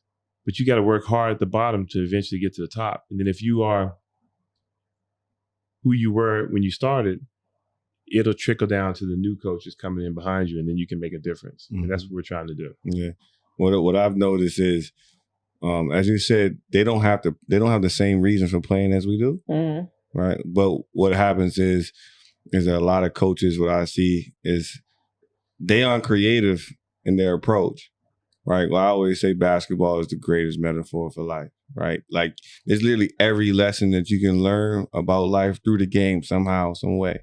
Right. So granted, they don't have the same, poverty stricken areas that we do, but they aren't as competitive.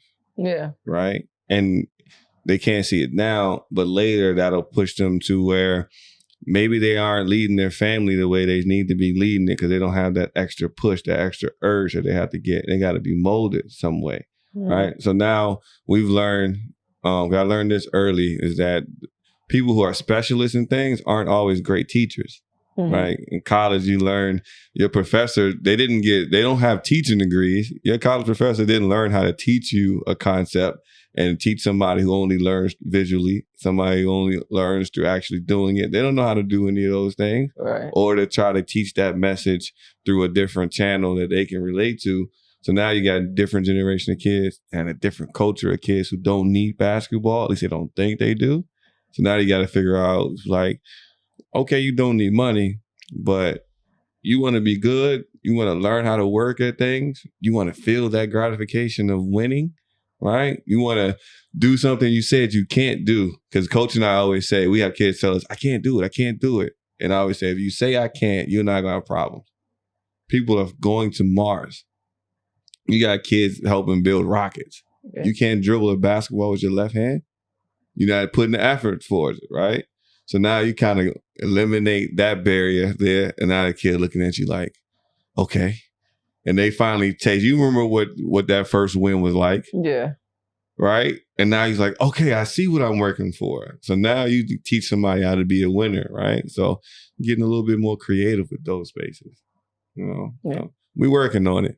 But we got to get to a point where our coaches are doing better and our scouts are doing better at scouting talent. And this is not just, it's more so like a college basketball thing, but Coach and I, we talk hoops all the time, right? That's just the way it is. So now I can talk back to him more than I could when I was in high school because it was just a one-sided convo. You know what I'm saying? He is Eddie Kane. You know what I'm saying? You hear him? But What? One-sided? once I couldn't say nothing. There was times, I lived in Fox Chase, right across the street from the court. Right? We just sit at the dumpster right there, park his car, turn on the hazard lights, and I was like, damn. Nice like this. I ain't going in the house for another hour and 30. No, but it was love, though. I needed it. But we talked about Ja Morant, and Ja Morant is one of my favorites, like, since Murray State, since we saw what he was doing there. And Coach always said the same thing. How did you miss Ja Morant as a recruiter? And Ja was playing on the same AAU team as Zion Williamson. It's incredible. Like, that shouldn't happen. If we heard a story about Ja Morant being a bad student academically, having trouble with the authorities or something like that, that'd be a little different. But we're talking about we haven't heard any of that. All we know is that he played with Zion Williamson, and he just happened to get a scholarship offer because an assistant coach from Murray State heard somebody bouncing a basketball in the back gym somewhere while he was going to concession stand.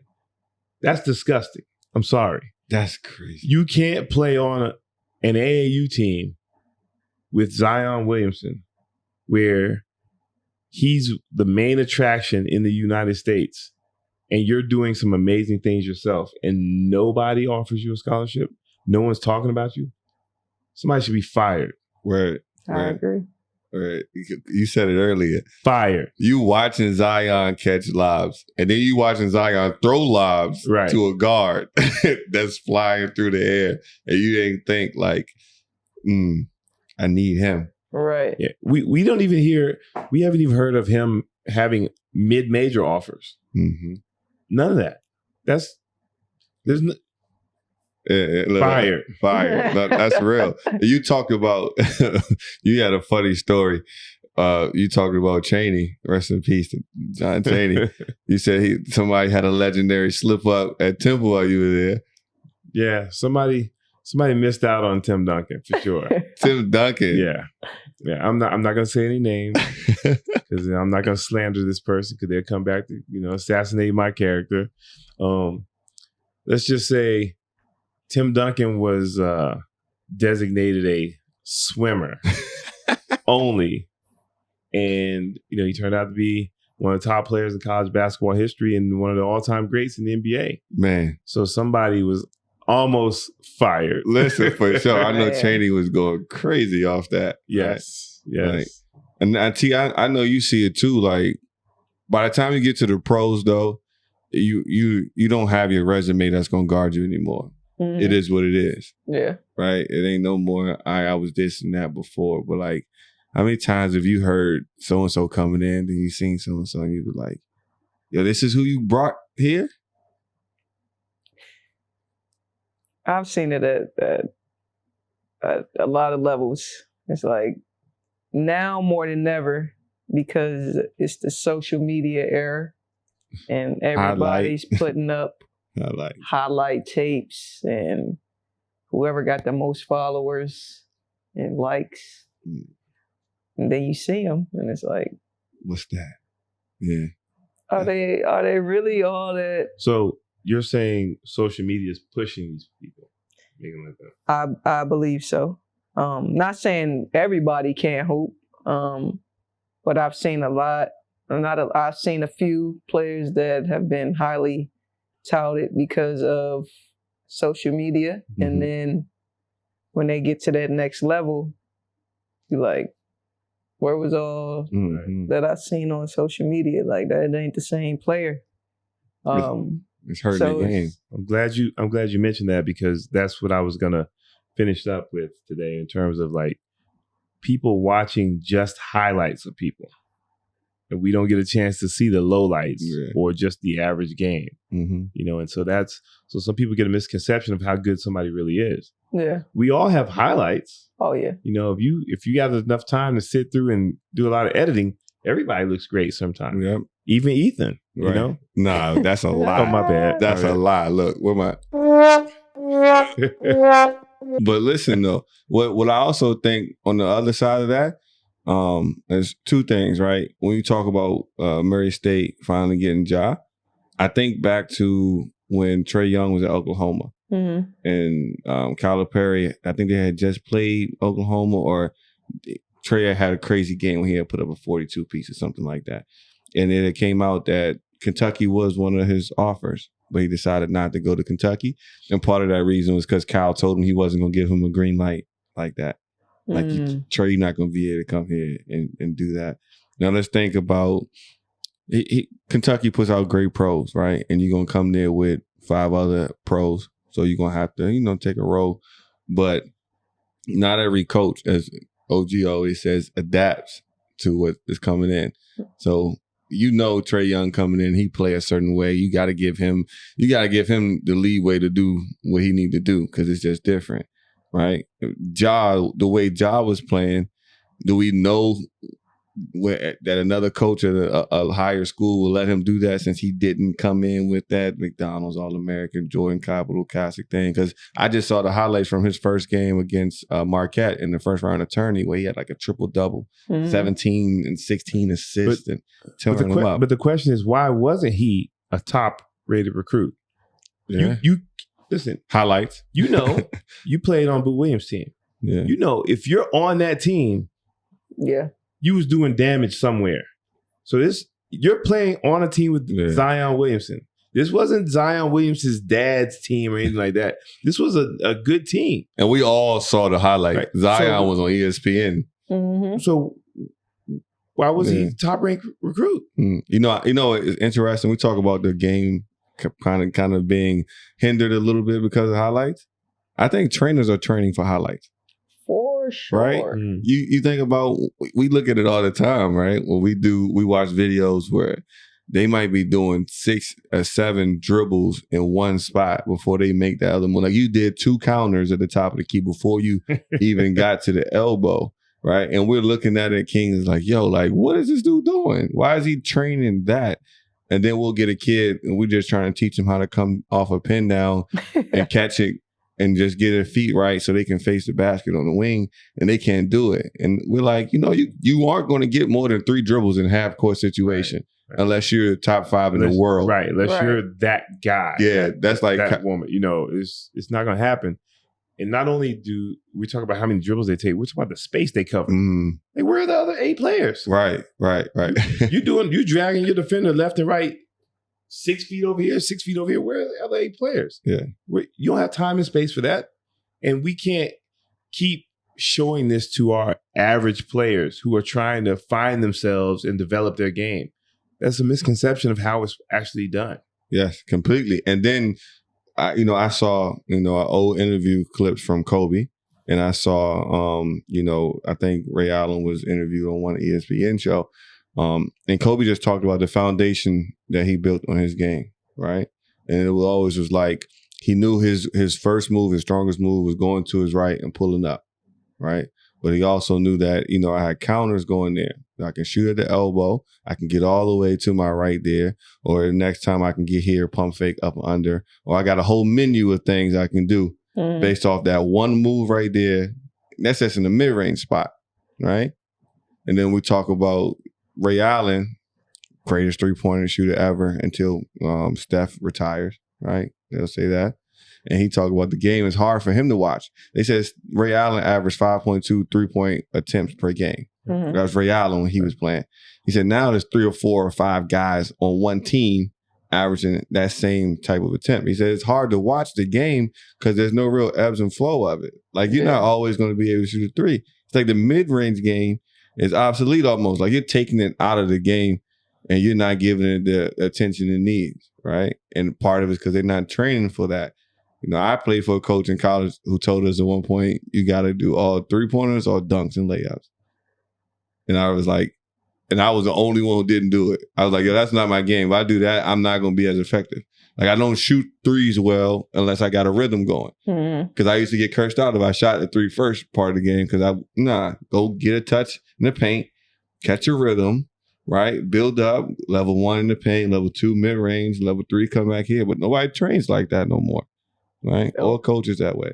No, that's the way basketball is going. Is threes and dunks, and I've heard that too. Even in the league, it's like, cause I'm a mid-range player. Like I played the game in the mid-range space. Like I've always been that way since I was in high school. I know if I get to that elbow area, free throw line area, that was money for me.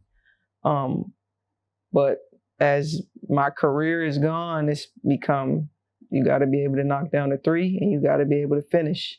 That mid-range game, they're like, that's a low percentage shot. That's what it's become. Like in all levels of basketball, they're saying that like the mid-range game has become a lower percentage shot than a three. Yeah. And that's still not facts. Right? No, it's not. Still not fact. But it's less people shooting them. So it's the percentage is it's harder to sustain when only a few players are shooting mid-range shots or getting to that mid-range game, and a million people are shooting threes. You got centers shooting threes, and like so it's where the game is gone. But I think it'll come back. It has to, right? I think it'll come back, and I think it may not be like a dominant big man like before, but I think that mid-range game, it has to come back because it's no like contrast between like a layup. Like at some point, like you're gonna have to shoot a mid-range game. You're not gonna be able to get all the way to the rim. You're not gonna be able to shoot a three. So if you're not working on that mid-range and figuring out how to operate in that space, like it's gonna be hard to play the game. Because I'm not letting you just get all the way to the basket. Right. Like you talk about, I'm not letting you dribble that many times on the court. There are rules to this game, right? You stay on this side of the corner for 5 seconds doing all those moves. It's a turnover. Right? Like we're not letting you get there. So if you come around us, we're gonna teach you the mid-range game. It's gonna be you're gonna be dominated at the elbows and you're gonna be dominated in the short corner because when the team switches up and they go zone, you got to get to the short corner. And you got to get to the middle. You got to get to the middle. You got to make a decision right there in the mid-range, right? Or even if they're doing any matchup zones or anything. So, even though people are trying to get that out of there, you come to the right ones, we're going to get it right. Yeah. And if you say today's players are bigger, faster, stronger, and more skilled, you want that in your game anyway, wouldn't you? For sure. That's the third element of your game. You got long-range bombs. You got getting all these to the basket in the mid-range. So that if you got all three aspects of it, it's hard for someone to stop you. Right. So why wouldn't you want to teach that? Why is Chris Paul great, OG?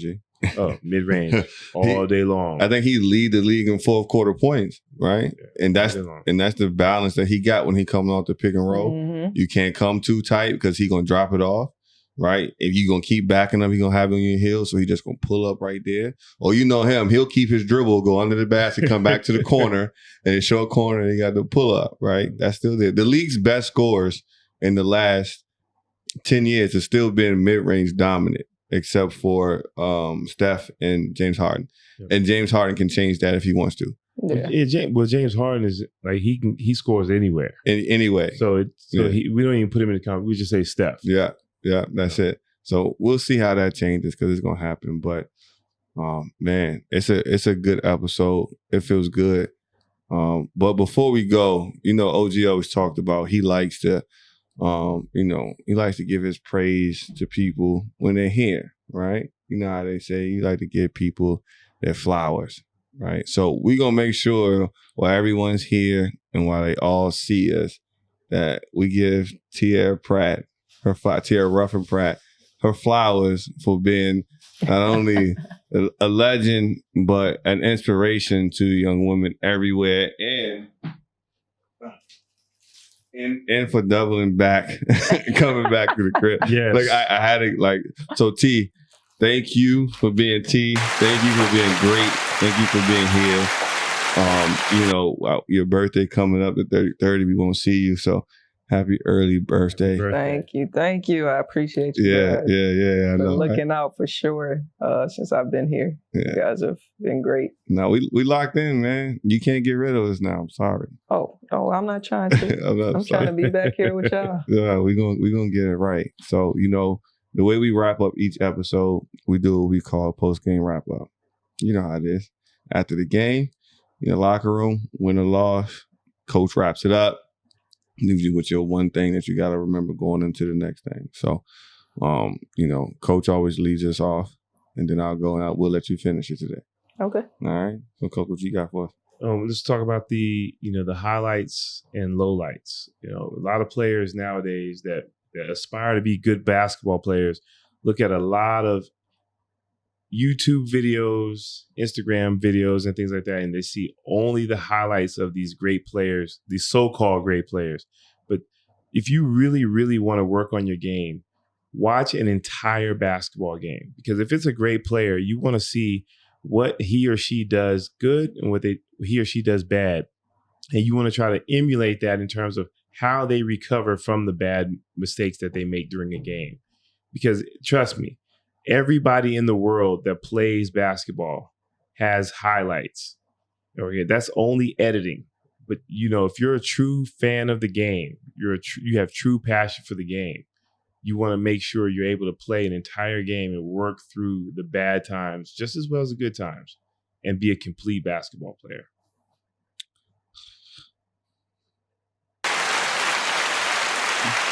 That's from Eddie Kane himself. I hate that. What you hate? I hate that. I hate that. I'm happy that I'm happy that we moved up, but like the Jeffersons now, we moved up. You know what I'm saying? Raindrops will fall. But I hate that Yates has these new toys. Nights like this. That's Eddie Kane himself, y'all. Shout out to Jupar. For me, be firm about your choices. When you decide to move forward and progress, and it's time for you to cut out those bad habits, separate yourself from those situations that aren't going to lead you into the right path or whatever goal you set out to be. Always remind yourself that you're trying to move forward, not backwards. So be firm in your choices. Understand the line is not straight. However you get there, it's not going to be easy. It's not going to be just A to point B with no problem. Right? We've seen that in so many different places. So be firm in your choices. Stick with those good habits. Be consistent with that, and be creative. Be creative. Have fun with that. So that's my wrap up for today. I agree with both of you guys and what you said. I think my one thing would be always bet on yourself. It doesn't matter where you are in life, what path you've chosen. If you don't believe in you, nobody else will. Talk about it. So that would be my one thing. Yeah, fire, man. So we're gonna let y'all fade out. Bridgin the Gap podcast, episode 19 here with the GOAT. She fit the description. Tierra Ruffin-Pratt, my OG, Julian King. Shout out to. I'm looking at the screen too, guys. My fault for everybody back home. Shout out to Lighthouse Studio in Dubai. Collective, our video team. You guys are amazing. Thank you for dealing with me. Live here from Dubai. Remember, tap in Hoopmountain.ae, Hoopmountain.DXP. We're here. Foundation. Yes, T. Let the people know. TRP Foundation. It's the website, trpfoundation.com. We have some stuff in the works coming up back home. So shout out to UT. All right, guys. We out of here. Thank you again.